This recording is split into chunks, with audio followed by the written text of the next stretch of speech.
Hello, I'm Aresevé. Welcome to the first episode of Major Dreams and Minor Thoughts, a series focused on my personal journey and documentation of my music career.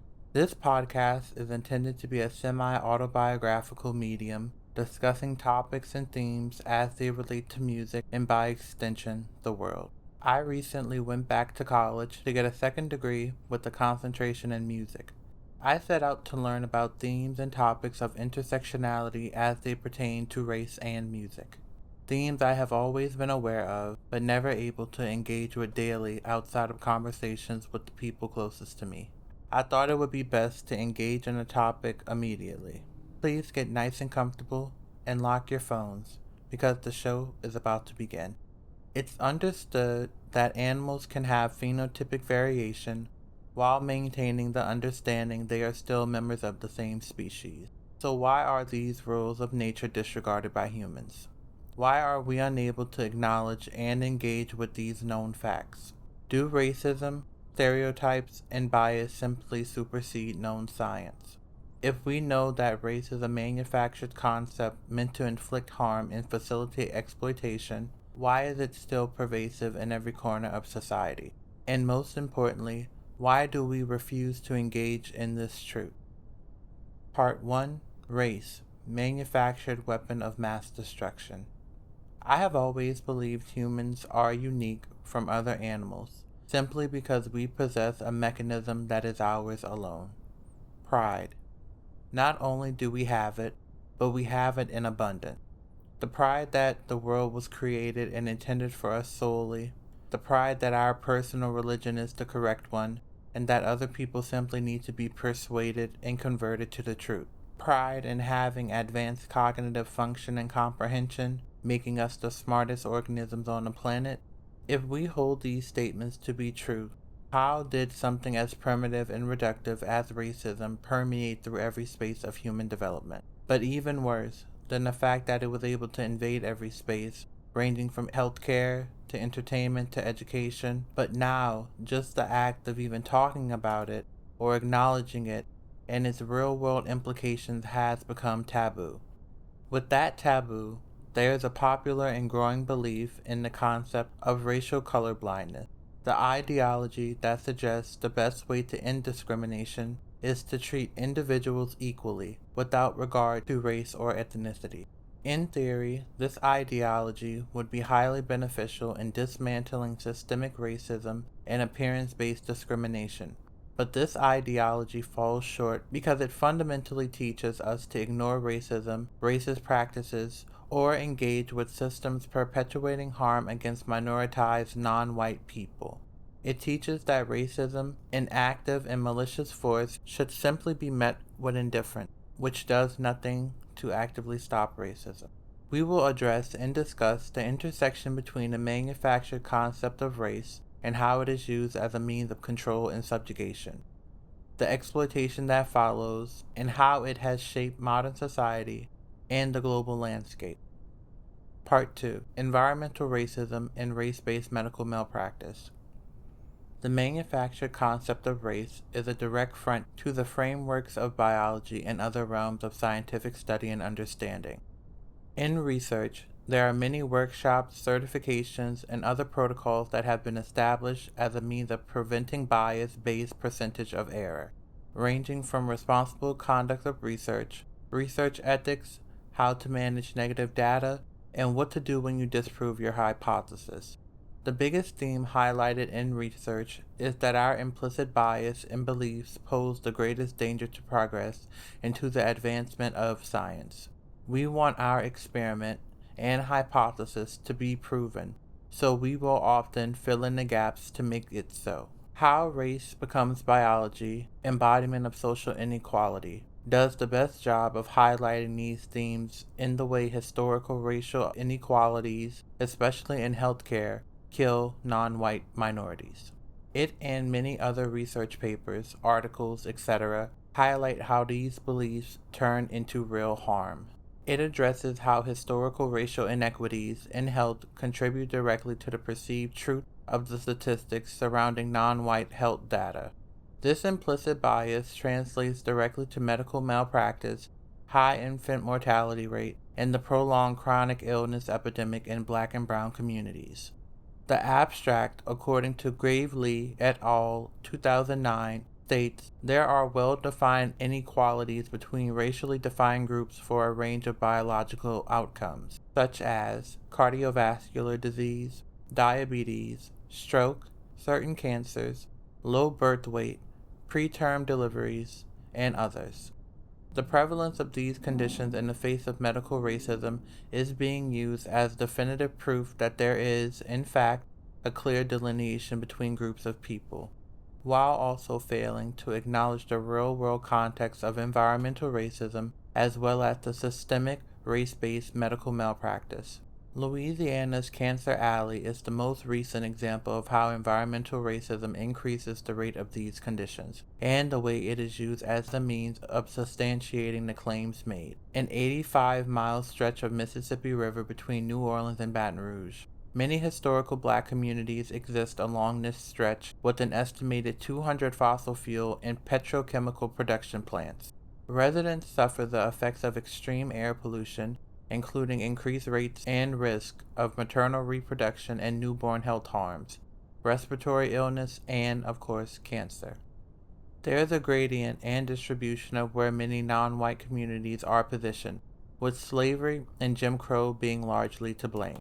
Generations of redlining have historically grouped Black, Latin, and Asian communities into geographical areas that are famous for historic gerrymandering that disenfranchises them and allows these plants to continue operation. For context, the Federal Financial Consumer Protection Bureau defined redlining as being an illegal practice where people living in a certain area or neighborhood are not given the same access to loans and other credit services as people in other areas or neighborhoods based on race, color, national origin, or some other prohibited reason, regardless of their ability to pay their loan. The fact that non-white communities are often placed within these outlined geographical perimeters allow for the continued success of these plants and their prevalence in these communities that historically don't have the money, representation, or ability to oppose the environmental racism.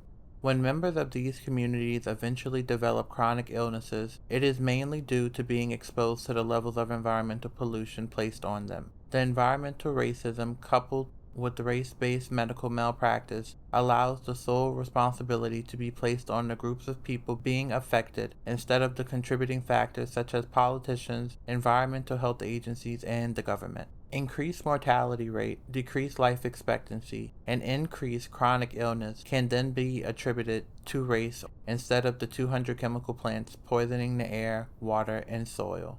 Information is allowed to be misconstrued to push the manufactured concept of race while ignoring the real-life repercussions and historical abuse of Native, Black, Hispanic, and Asian communities that have and continue to take place. Attacks that have been highly documented and ongoing for hundreds of years. Part 3. The Rise of Anti-Intellectualism. Literacy rates within the U.S. have been on a steady decline, and there is a consistent rise in the anti-intellectualism movement. Most of the power that comes from racism comes from ignorance. Not only the malicious ignorance that chooses to ignore the lasting implications of racism and its exploitation, but also the ignorance that people simply won't want to know how their exploitation is linked to the exploitation of the othered. The biggest error occurs when a difference in phenotypic expression is mistaken for a difference in species or genetic composition. Many people still don't know that human civilization can collectively trace its ancestral DNA back to sub-Saharan and Central Africa, with the difference in physical appearances being explained by the type of genetic mutation or genetic drift that occurred for humans to become best suited for their environments. This commonality in kinship and ancestry is the reason we are internally, developmentally, and often the same in our thought processes. We are all susceptible to the same types of diseases, viruses, fungi, etc., as well as exhibiting the same susceptibility to health issues, including sickle cell anemia, cancer, and most recently, COVID-19, a pandemic that devastated every community globally.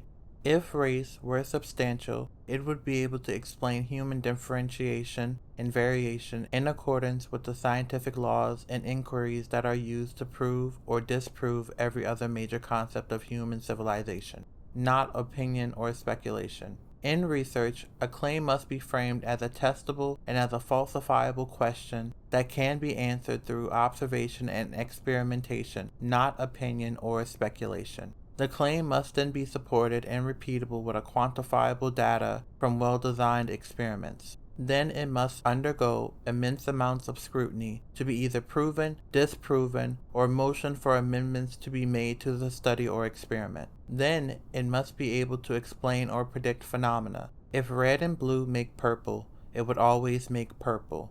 This is a known fact. If white or black is added, with white being understood as lightening and black being understood as darkening, then the result should yield a darker or lighter version of purple. If the result of red and blue produces purple, and then white is added, and it becomes teal, there is understood to be a margin of error somewhere between the beginning and end of the experiment. The scientific method states that the truth should not only be provable, but also repeatable, with a line of rationality that removes suspicion, doubts, and bias based on human or experimental errors. Race fails to remove any of these doubts of suspicion that in the realm of science and logic would be inadmissible. A dangerous precedent has been set and is constantly being fortified for a manufactured invention to hold the unprecedented amount of influence it has on society. Race in all aspects is purely emotional, existing outside of the context of reality and reason. Yet the space it occupies and is allowed to take up is real, in sectors rooted firmly in reality, such as financial sectors, housing sectors, education, law enforcement, disaster aid disbursement and response, and the list goes on. Part 4. Slipping Through the Cracks. American history is by far one of the biggest disseminators of misinformation as it pertains to history and the factual accounts of incidents. American history positions America as a passive bodily institution that the genocide of indigenous Americans happened to, that slavery of West Africans happened to, that alligator Alcatraz that denies due process to immigrants just happened to. It frames racism as something that slipped through the cracks of society by accident with no implicit intention of harm. This framing strips America of all autonomy in the role it played in not only establishing the system, but also in the dissemination of the beliefs that devastated the global South. When confronted with its inhumane and violent past, America often denies its active role in it or admonishes an insincere shame surrounding race and its real-world implications, while simultaneously failing to enact lasting or meaningful change or reparations. This manufactured invention known as race was and is not a passive force of hatred or violence against non-white individuals in America or globally. Racism is calculating, preemptive, and unyielding in its horror, animosity, and hatred. The ongoing PR campaign that aims to erase and alter it in history books is a gross retelling of history at best and a culturally genocidal at worst. 2 continents worth of indigenous genocide and forced assimilation were not an accident. The Indian Removal Act of 1830, which displaced millions of indigenous people, leading to one of the most brutal and inhumane experiences, the Trail of Tears, was not an accident. The destabilization of Africa and the siphoning of its natural resources, which was facilitated by foreign and local powers, resulting in the illegal exportation of African citizens, which could be categorized as one of the most horrific events to ever take place in recorded human history, was not an accident. The historical dehumanization and stripping of women's reproductive rights, as well as their bodily autonomy, as a form of eugenics and backlash against the Great Replacement theory, which is Nazi propaganda, is not an accident. When you misappropriate and rob something of its name, it mischaracterizes it and strips it of its meaning and impact. The long-standing theme of racism slipping through the cracks is not only an admission of guilt, but also the inability to interact and constructively critique history. Part 5. See no racism, hear no racism, speak no racism. There is not only a well-documented history of state-sanctioned violence that the U.S. government has committed against global populations, but there are also coupled erasure and silencing when confronted with these facts. In a research paper published by Romano et al. 2008, Do Color Blindness and Multiculturalism Remedy or Foster Discrimination and Racism? The concept of color blindness is expanded upon, as well as the implications, citing color blindness has eco-protective features. Adopting color blindness lets members of groups associated with perpetuating racism, e.g., white, maintain an egalitarian self-image, touching on the theme that the goal and overall intent is to minimize and negate the occurrence of racism while having to take no action to mitigate or actively address racism. These behaviors are understood as being deliberate in their intentions to harm groups of people globally, whom they deem as other, while also erasing any trace of the actions committed. The failure to address and critically engage with or discuss the atrocities committed by the U.S. is the reason history is repeating itself, continuing the harm, the targeting of the other, allowing atrocities to be perpetuated once again. Thank you for listening to the first episode of Major Dreams, Minor Thoughts, and I hope you have a wonderful night, day, morning, wherever you are, whenever you are. Have a good one.